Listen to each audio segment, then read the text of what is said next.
as a former badman, I hate the fact that people look down on double-phase range static comps like the Oliver Twist. Please, sir. I want some Damage.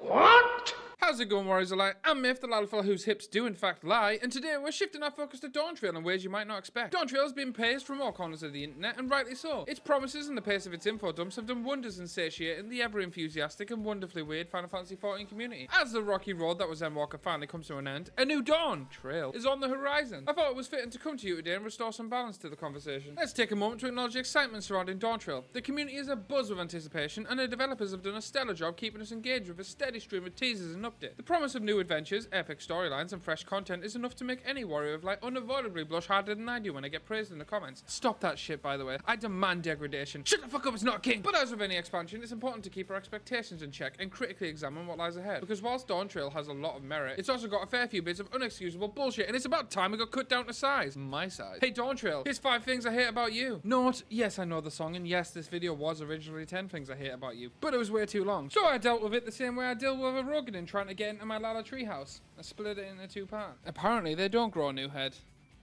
Maybe that was just earthworms. Anyways, I digress. First, I want to talk about something deeply important to me.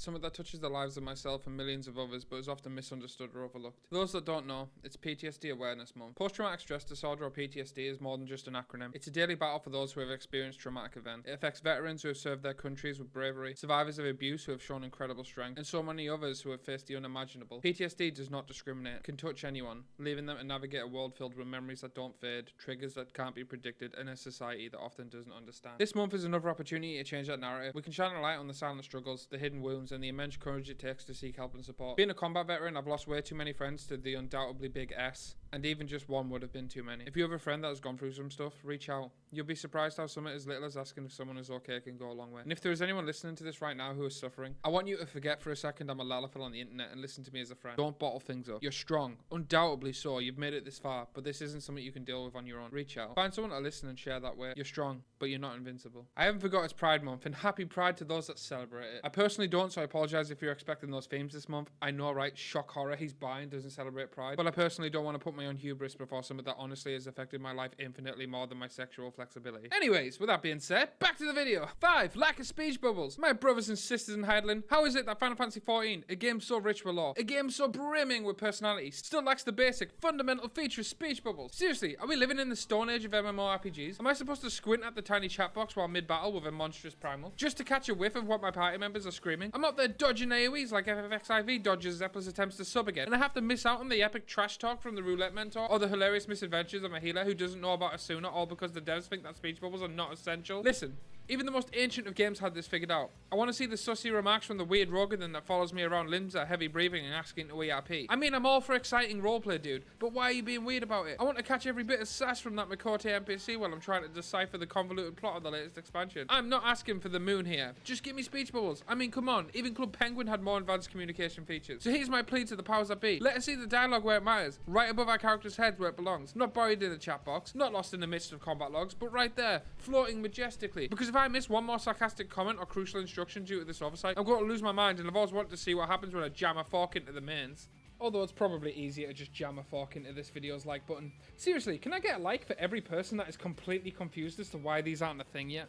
Number 4, the Glamour system. Why can't we just unlock appearances like every other MMO ever? I haven't drunk enough monster to be classed as a nerd big enough to understand what player stash sizes are doing to the FFXIV spaghetti code, but this is just frustrating and feels like a problem that can only get worse, considering every Glamour gal and cosmetics kin already has to make a one lives one dies choice whenever they want to add to it. And that's without already mentioning the fact we haven't got enough Glamour plates to cover every job. Just take the time in 8.0 to tear this system down and replace it with an appearance catalogue. Don't tell me you can't do it when Warcraft added that shit on top of an engine built pre-2005. No excuses. Oh, and side note, since haircuts aren't tied to Fantasia, could you pretty please add this as another option on the Glamour plates? Pretty sure every warrior light on the planet wants to sport a Bob Ross afro on their picto plate. And do you know what else they want to support? Me! On their suggestion feed. And you can too. And the best way to do this is to smash that subscribe button. We're racing to the moon and you guys are my jet fuel. And for those of you looking to be extra homosexual, smash that join button for exclusive perks. We've also set up a community Discord, Reddit and Twitter. Join them all! It's the motherfucking Myth Extended Universe. Back to the video. 3. Releasing maintaining gear sets that aren't dyeable. Oh, come on, Yoshi P. You're really going to release another gear set that isn't dyeable? What is this? Fashion limbo? My character's leveling consists of looking like they got dressed in the dark by Stevie Wonder. We spend hours grinding, slaying primal after primal, just to end up looking like a reject from a bargain bin at Garlemald's least popular costume shop, or Sam Smith at any concert ever. And don't even get me started on the fashion faux pas of clashing with my free company's meticulously coordinated glamours. Seriously, Yoshi P, you can summon the 12 but can't summon a decent color palette? Give us dyeable gear, or prepare for an army of mismatched warriors rioting at your doorstep, wielding pitchforks and an unholy amount of mismatched accessories. Just stop doing this. It's mean, okay? And not only that, when you do add undyeable gear sets, why are they always a shade of color that's just off from every single dye we have access to, making it increasingly difficult to break them into sets without copious amounts of cope? Just say you fucking hate me. Number 2, positionals. Oh boy, we've been here before. Oh, positionals in Final Fantasy XIV.